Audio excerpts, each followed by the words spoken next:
Solar Comunicaciones presenta Buenos días, senador. El programa social de la oficina parlamentaria del senador Carlos Bianchi. Desde este momento recibimos sus llamadas y consultas para asesorarlo en sus temas. Contamos con profesionales para asesoría legal, previsional, laboral, formulación de proyectos, asistentes sociales y un completo equipo multidisciplinario para atender sus requerimientos sociales. Sus llamadas las recibimos en los teléfonos 61 224 1417 y 61 224 1909. Buenos días, senador.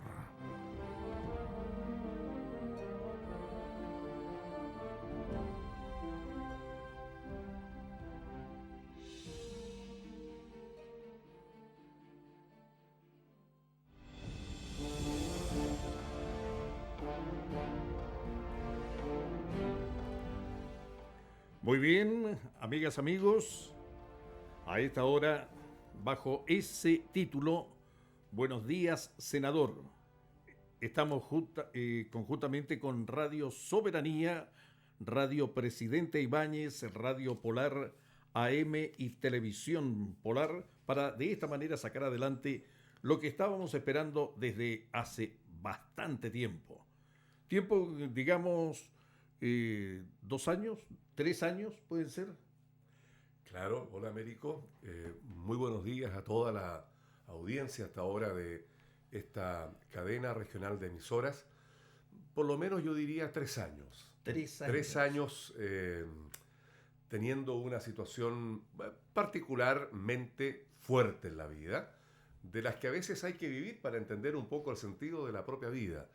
Y 3 años con 4 querellas, con todo el ajetreo propio de lo que eso significa, 7 abogados contratados permanentemente durante 3 años, y eso trae toda una derivación se entiende, de cosas económicas, de cosas personales, de distinta índole. Pero yo diría un año final donde la región perdió, se le hizo mucho daño a la región. No pude participar casi más de 7 u 8 meses en proyectos emblemáticos. El voto nuestro, que era un voto dirimente, no pudo estar, por ejemplo, en materia de reformas, en materia de ley de presupuesto, donde yo habitualmente allí el voto lo hago pesar para lograr cosas para la región. Y todo esto pasó sin pena ni gloria. Y no se hizo ver el voto o la voz de la región de Magallanes en leyes emblemáticas, y yo creo que a la postre la región perdió muchísimo, y yo obviamente también pasé situaciones muy, muy extremas, sin duda alguna. Esto significaba, entre otras cosas, no participar directamente de las determinaciones que tenías que tomar como una persona que estaba vigente, que estaba en el Parlamento. O sea, no tenías derecho a votos. No tenía derecho ni a voz ni a voto. Lo que estábamos haciendo era un trabajo en base a proyectos, en base a atender mucha gente, en base a recibir mucha información. Pero claro, no teníamos la manera de llevar todo eso al Congreso. Se me prohibía entrar a la sala de sesiones y menos poder votar. Así es que fueron meses duros, complejos, que los agradezco, fíjate, porque alguien podría pensar, bueno, pero esto te destruye. Claro, en algún momento te destruye. Tú has pasado problemas personales fuertes en tu vida. Por lo general, yo creo que nadie se libra de tener situaciones complejas en la vida.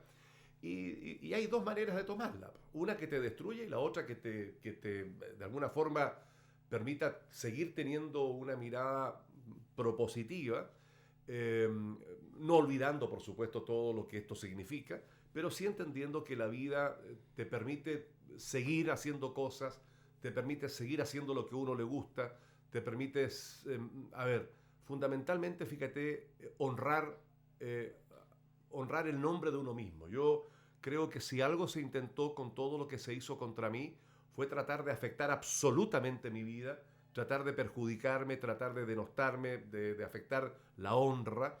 Y yo lo que hice fue defender mi honra. Y defender mi honra significó 3 años con abogados, con todo. Y la gente después, algunos te van creyendo, otros no te creen. Y yo, fíjate, Américo, la suma final, un poco para terminar con esta presentación, es que yo agradezco más que nunca en mi vida a aquellas personas que nunca dudaron de mí. Eso queda para mí. Entonces tú empiezas a depurar la lista y te das cuenta que no todos son amigos, que no todos son conocidos, que no todo esto, que no todo esto otro. Claro, y te quedas con lo más importante, que es la gente que te quiere, la gente que te respeta, la gente que no deja de creer en uno. Y en esas condiciones que yo me vi muy fortalecido porque hubo miles de personas que nunca dudaron de nuestra verdad. Es más, nos instaban a seguir luchando. Y bueno, eso fue lo que hicimos y hoy día estamos con mucha fuerza retomando el mandato del pueblo de Magallanes, que para mí eso es lo más importante, Américo. Yo estoy en el Congreso no gracias a ningún partido político. Y cometí un delito, y lo quiero decir públicamente. Mi gran delito, y el delito que yo creo haber cometido, es no estar en ninguna estructura partidaria. Ese es mi gran delito, ser un hombre libre, un hombre que está en el Congreso por la voluntad del pueblo de Magallanes, de la gente de Magallanes, y yo me debo a eso. Yo estoy contratado por la gente de Magallanes. Entonces, cuando se hizo todo este daño político, claro, estaban muy felices los partidos porque votaban como ellos querían y no estaba este voto que molestaba, que decidía, que era un voto que ellos no tenían, que no tienen, y por eso es que aquí hubo una gran felicidad de los partidos políticos, de algunos de esos partidos políticos y de algunos parlamentarios y parlamentarias que estaban muy contentas y contentos que yo no esté en el Congreso, ojalá no vuelva y ojalá este cupo en una ley corta lo pudieran haber llenado con un candidato de los partidos políticos. Y ese era el objetivo. Ahora bien, el hecho de no pertenecer a un sector político, eso tal vez te estaba perjudicando, te estaba menoscabando frente a los propios...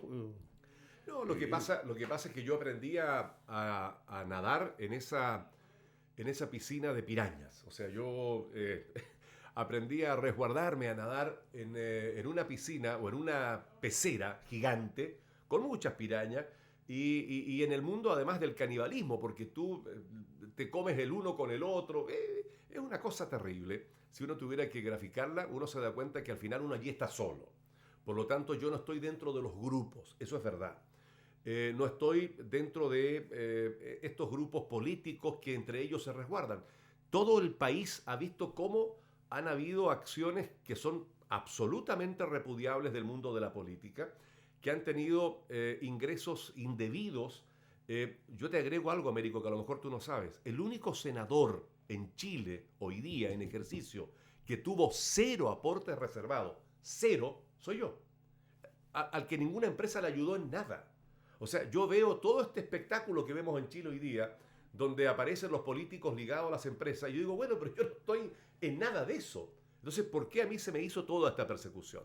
Bueno, porque efectivamente el voto mío es un voto libre y yo quiero mantenerlo en esa misma condición. Ahora, el hecho de tener tanto enemigo, digamos, dentro de la figura política, ¿te sirve a ti algo como para aquilatar en este minuto quiénes son los amigos y quiénes no son Claro, amigos? el hecho de tener tantos enemigos te hace apreciar más a tus amigos. Ya lo creo. O sea, sin lugar a duda, sin lugar a duda. Y te hace entender que, bueno, la vida es así, que la vida no es el color de rosa que uno a veces desea, aspira o sueña, etc. No, tiene momentos duros. Y cuando tú enfrentas momentos duros es porque algo estás haciendo, algo bien. Y yo siento que mi accionar en la política abrió todo un espacio en Chile, en el país, para abrir espacios a personas que no venían del establishment, que no venían de las familias políticas, que no somos parte de estas familias que se han lucrado de por vida en la política. No, venía un tipo de afuera de la calle, un tipo que tenía una actividad normal, que no estaba en las grandes esferas de estos grupos económicos o políticos, y eso por supuesto que estorba. Y yo lo asumo así, lo tomo así, y por ende, en el fondo, me cuido y llevo adelante mi proceso parlamentario de la mejor manera, Y eso ha sido muy exitoso. Logramos ser vicepresidente del Senado, logramos cambiar muchas normas, tengo casi 200 proyectos de ley, 7 leyes de la República. O sea, ha habido un trabajo en todos estos años que es muy reconocido y que ha entregado frutos, y por eso es que nos hemos ganado, por un lado, el respeto y por el otro lado, la credibilidad. Ahora, Entonces, por ende, lo que piensan los políticos de mí me da exactamente lo mismo. O sea, no es tema. pero pasando a otro tema, tú volviste para responder al mandato del pueblo. Así es, Ya, así lo siento yo. Durante el fin de semana estuviste en Natales. Sí. Ya, allá peleaste por un pediatra, por un oncólogo para Natales. ¿Vas a hacer lo propio también con Punta Arenas? Sí, mira, estuve 3 días en Puerto Natales. Primero fui a agradecer todo el cariño, porque hay algo particular con Natales que yo lo agradezco siempre públicamente, con Punta Arenas, con Porvenir, con Williams. Pero Natales, en lo particular, a mí me permitió tener la primera mayoría. O sea, no hubo ningún voto que se haya entregado ni vendido. La gente fue brutalmente leal. Y yo me debo a esa lealtad. Entonces, hace meses atrás, había un solo, esto es absurdo, Américo, había un solo pediatra. Y ese pediatra se lo levantó Punta Arenas y dejó sin pediatra a Puerto Natales. Entonces, yo observaba con mucha pena, y no tenía cómo hacerlo porque estaba fuera de mi trabajo, no tenía cómo pelear esto en la moneda. Olvídate que después de esto a mí ni la presidenta, ni los ministros, nadie me llamó. O sea, cuando yo quedé fuera, fuera estaba. Así que dentro de ese mundo del canibalismo, yo ya había sido comido, así que no existía. O sea, se acabó. Se acabó. Entonces ahora volvemos y van a estar un poco preocupados. Pero bueno, el tema es el siguiente, mira. Estaban sin pediatra. Entonces yo decía, bueno, pero ¿cómo el Estado de Chile, el gobierno, y este en particular, ha dicho que van a crear todos estos hospitales? Están haciendo hospitales. En fin, se hicieron muchos hospitales en Chile. Pero si tú te vas a la letra chica, no hay un solo programa de Estado que diga, mira, en las universidades vamos a establecer que quienes se reciban de médicos hagan su primera labor, se especialicen, el Estado les financie la especialización y se vayan a regiones a cubrir los espacios que no tenemos con los hospitales que estamos creando. O sea, tú por un lado estás creando hospitales, pero no tienes lo más importante, que son los especialistas. Entonces, esa situación, por supuesto que a mí me hizo hacer 2 cosas. Primero, irme a Puerto Natales a hablar con el director, con Juan Carlos, el director del hospital. El director ha hecho una muy buena función y yo la felicito públicamente, así también como le he dicho públicamente a veces cuando no estoy de acuerdo. En esta oportunidad se la jugó y se volvió a recontratar a el pediatra que estaba hace un par de meses atrás, y se había cortado el contrato. Así que se hizo todas las gestiones, todo lo que había que hacer. Nosotros ya volvimos a recobrar el peso político, por lo tanto estamos recibiendo ahora más llamados, etcétera, y logramos restablecer el pediatra hasta finales de este año. Pero la pregunta es, ¿vamos a tener en Puerto Natales un nuevo hotel 5 estrellas, que es el nuevo hospital, o vamos a contar con un hospital que efectivamente vuelva a tener profesionales, especialistas? Y no los hay, Américo. Entonces, uno ve que hay políticas públicas que están mal hechas. En la esencia, o sea, se hacen para la foto, se hacen para el corte de cinta, se hacen para decir que, mire, estamos cumpliendo con el país, pero tú te das cuenta que en lo esencial, en lo técnico, en lo práctico, no hay una sola política de Estado que te haya dicho, mire, sí, vamos a hacer hospitales, pero en paralelo vamos a hacer que todos los especialistas en Chile estén en las regiones donde estamos haciendo hospitales. No hay. Y pasa lo mismo con Punta Arenas, no tenemos oncólogo. El año 2008, Américo, a mí me tocó atender a una mamita con un niño con cáncer. No doy nombre. Me tocó atenderlo. Y ahí entendí que las mamás tenían que hacer tenían que hacer más de lo que cualquier persona haría para poder llevar a su niño a un tratamiento con cáncer en Santiago. Aquí no estaban los especialistas. Hice un proyecto de ley. El proyecto de ley que habla el gobierno es mío, es de mi autoría, para resguardar a las mamás y a los papás con niños con cáncer. Y lo hicimos, y hoy día está ya en segundo trámite en la Cámara, ya se votó en el Senado, se votó todo, está para ser ley de la República. Yo sé que hay algunas parlamentarias o parlamentarios que se han querido empoderar de este proyecto de ley, pero yo ya volví a mi trabajo, y por lo tanto vamos a retomar aquellos proyectos que son de nuestra autoría. Y en esta línea es que yo, y esto quiero decirlo responsablemente y públicamente y en este programa, mi voto para los proyectos de ley del gobierno no va a estar si el gobierno no nos hace llegar un oncólogo infantil a Punta Arenas. Punto. O sea, aquí no puede haber doble estándar. Aquí no puede haber un doble discurso para quedar bien con el partido, con el gobierno y para quedar bien con la gente. No puede ser jurel tipo salmón. O eres salmón o eres jurel. Y lo que yo estoy diciendo es que mi voto, al momento de reasumir, Dios mediante ahora en marzo, no va a estar disponible en ningún proyecto del gobierno si el gobierno no trae aquí un oncólogo. Punto. Eso de ser ciudadano de tercera categoría, que nos manden rondas médicas, que nos manden médicos esporádicos, perdónenme. O sea, o Chile es un país unitario o no lo es. O somos todos iguales o no lo somos. Y yo no estoy, y esto puede parecer para algunos algo violento, para otros, mire, este tipo volvió con la misma. No, yo estoy diciendo de que yo obedezco al mandato de los magallánicos. A mí me contrataron los magallánicos, no un partido político, y por lo tanto mi voto, señores gobierno, no va a estar disponible si ustedes no nos traen aquí un oncólogo. Punto. Y creo que esa es la forma del actuar transparente, del actuar que la gente, por lo menos, sentía mucho que no estaba en el Congreso, y ese es el actuar que yo he tenido, Américo, en todos estos últimos años. Bueno, el ministro subrogante dijo claramente de que para la cantidad de enfermos de cáncer que serían alrededor, en todo el país son 500, anualmente son 500. Son 700 a 1.400 niños. Yo tengo la estadística completa, hice todo el estudio durante 4 o 5 años. Perfecto. Y para Punta Arenas, que son entre 5 o 7 en el año.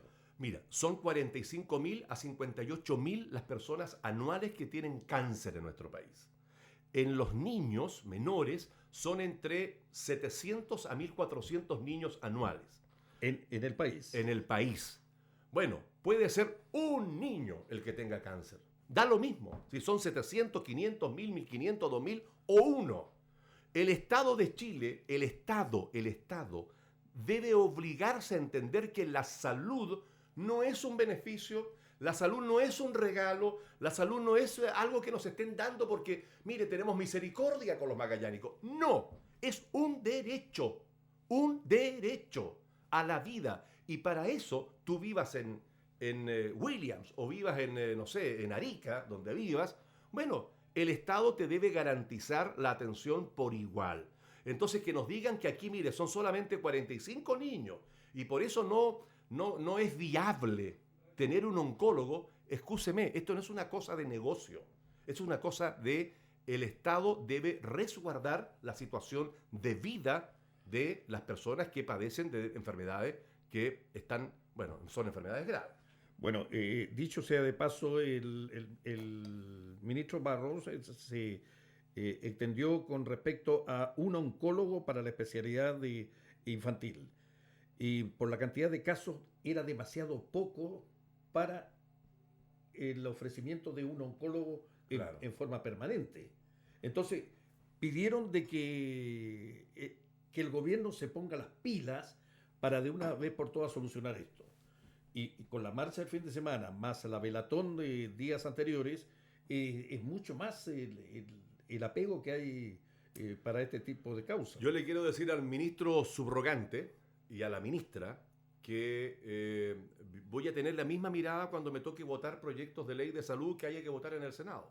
Uh-huh. O sea, no, esto no se trata de que si es viable o no es viable, si es rentable o no rentable. Por favor, estamos hablando de vidas humanas, de niños, de familias, de magallánicas que tienen que tener una licencia psiquiátrica o pierden el trabajo para llevar a su hija o su hijo con cáncer en Santiago y allí tienen que estar, o en Valdivia, donde tenga que estar, tienen que estar allí con la familia, quedan cesantes, no tienen resguardos económicos, no tienen licencias médicas. Entonces, yo de verdad, o sea, basta ya de tener esa mirada economicista donde un ministro dice, mire, ¿sabe qué? Esto no es viable. Ministro, Desde ya lo notifico. Mi voto no va a ser viable para usted si usted no trae un oncólogo a Magallanes. Punto. Y yo espero que los parlamentarios de la región se la jueguen por la situación humana y no por la instrucción que el partido le dé o el gobierno le dé, el gobierno de turno. Entonces aquí no puede haber un doble discurso. No se puede usar una enfermedad tan grave para sacarle un provecho a una cosa que es gravísima, Américo. Entonces, yo, mira, ¿sabes qué? En esta línea no me voy a desgastar más de lo que tengo que hacerlo. En esta línea tiene que haber una sola visión. La visión de exigir al Estado de Chile y por ende al gobierno que dé garantías en derechos humanos como es la salud. Punto. O sea, no hay más discurso que ese. Ahora bien, ¿qué pasa con los otros parlamentarios que están en el mismo pie en que estuviste tú en un comienzo? ¿Qué pasa con Orpis, por ejemplo? No, yo no sé, ellos no están en el mismo pie mío, a ver, hay situaciones muy distintas. A mí se me denunció por 2 meses de arriendo, 850.000 pesos, se me estaban pidiendo 10 años de cárcel. Lo otro estamos hablando de miles de millones de cosas, de corrupción. Estamos hablando de otra cosa muy distinta. Pero, por lo tanto, no sé en qué están ellos, no tengo idea en qué están. Correcto. No, lo decía precisamente porque Orpis está en el plano de desafuero y claro, parece que ya fue desaforado. No, desconozco absolutamente la situación de todo. Desconozco la situación de Rossi, desconozco la situación de Orpi, la situación de, ¿cómo se llama el presidente de la democracia cristiana? Bueno, como se llame, que también es senador, que está también con el tema de sus hijos. Correcto, sí. Bueno, desconozco la situación de muchos parlamentarios que están protegidos por las estructuras partidarias y me imagino que todos saldrán de esto desafortunadamente, y la gente en Chile tendrá que ver este triste espectáculo de la clase política. Y lo digo porque vi a Bob, ¿no es cierto?, todo lo que se hizo en el último tiempo y algunos fiscales que señalaban que aquí no va a haber ninguna responsabilidad ni nada. Eso me parece impresentable. O sea, yo quiero decir lo siguiente, Américo. Yo defendí hasta el final la verdad y defendí mi inocencia hasta el final. Y me gustaría que cada parlamentaria o parlamentario que fuera acusado no llegue a acuerdos, sino que defienda su inocencia. Y defender la inocencia significa, en mi caso, haber pasado 3 años bajo tierra. Pero defendí mi honra, defendí mi inocencia, porque había que defenderla. Yo no quería llegar a ningún acuerdo, como han llegado, no sé, pues otros parlamentarios u otras autoridades políticas. La ley corta. Claro, o este acuerdo, claro, o esta compensación, este acuerdo donde se reconoce un grado de culpa y queda sin ninguna culpa. Es una cosa ridícula. Yo no, yo me defendí hasta el final, porque además estaba la honra de la señora Fresia Espinosa, una mujer intachable, mi suegra. Estaba la honra del doctor Retamales, un hombre intachable a nivel internacional. La honra de mi cuñada Victoria, una profesora jubilada, y mi honra mía. Si aquí se hizo un tremendo daño. Por lo tanto, cuando uno tiene que defender la verdad, la defiende hasta el final y defiende la verdad. Aquí lo que hemos visto con el mundo político son acuerdos que a mí no me parece, son impresentables. Vamos a atender el siguiente llamado telefónico que tenemos en línea. Aló. Aló, buenos días. Buenos días, ¿quién habla? Mire, usted habla con Alicia Vidal. Yo soy presidenta de la organización Magallanes por la Vida. Ayer nos conformamos como organización precisamente para que podamos ser invitados por este tema de un oncólogo para Magallanes a conversar. Yo le agradezco a don Carlos sus palabras. La verdad que es el único parlamentario que hasta aquí ha sacado la voz. El resto se respalda y se resguarda detrás de su partido político. Hoy día tenemos entendido que está el subsecretario de Salud acá en la región. De hecho, vamos camino a Intendencia. Vamos a solicitarle una hora para que nos atienda luego en la tarde. Nadie ha conversado con nosotros, que somos los afectados, que somos los padres de la unidad de oncología. Tenemos mamás que en Valdivia duermen en un pasillo y en una silla plástica. Era lo que te decía. Si fuese por 1 o 2 noches diríamos, ok, bueno, es poquito tiempo. Cuando uno sale por un tratamiento de un cáncer infantil, se va con pasajes de ida y no se sabe cuándo regresa. O sea, a esa mamá la tenemos durmiendo en un pasillo y probablemente va a ser por varias semanas o por varios meses. El intendente, para que usted sepa, don Carlos, se comprometió conmigo el mismo día de la marcha Cuando invitó a uno de los voceros a la Intendencia, yo asistí y se comprometió a que las mamás que salieran de la región se irían con todo absolutamente pagado, además de los pasajes. Hoy día es lunes, la mamá de Axel, que está en Valdivia, no ha tenido ninguna respuesta. Verónica, que se encuentra en Santiago, tampoco. Vania, que se encuentra en Santiago, tampoco. Y las otras mamás que se fueron días antes, tampoco. O sea, el gobierno se ha burlado de nosotros, en pocas palabras, con este tema que es tan delicado. Yo le agradezco enormemente a la gente magallánica que el día lunes 15 nos acompañó con la marcha y nos juntamos más de 3.000 personas.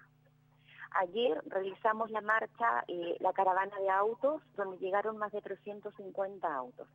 O sea, se ve que cuando nos apretó el bolsillo por el tema del gas y todos salimos a la calle, hoy día con mayor razón lo hacemos porque se trata de nuestros niños y está... Se cortó desgraciadamente, Alicia.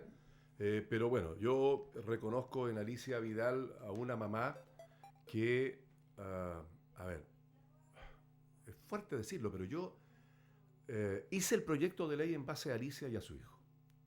Año 2008, no recuerdo, año 2007. Las pellejerías más grandes que una mamá tenga que pasar, Alicia las pasó, las vivió, con su marido, con su hijo, en fin.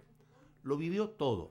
Hasta que un día yo me entero que habían familias magallánicas en Santiago pasando este tipo de cosas y rápidamente nos coordinamos, fuimos y colaboramos. Y nunca lo hicimos público y nunca nada. Simplemente de ahí nació este proyecto de ley para resguardar a las mamás y a los papás de niños con cáncer. O sea, Alicia tiene una autoridad moral sobre este tema enorme, enorme. Nadie le va a contar cuentos. Nadie le va a decir las pellejerías que pasa una madre o un padre. El hecho de estar durmiendo en un pasillo, en una silla plástica, eso es una parte de la verdad.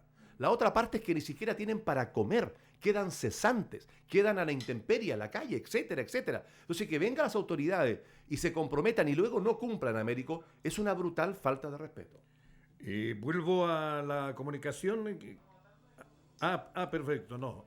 Vamos a la tanda, inmediatamente a las sugerencias, inmediatamente volvemos con este tema que es interesantísimo, digo, desde el punto de vista del oncólogo para los chicos del hospital. Enseguida estoy de vuelta.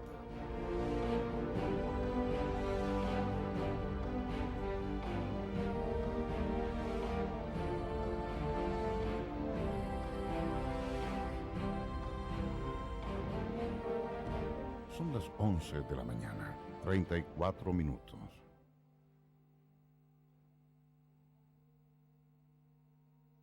Wait a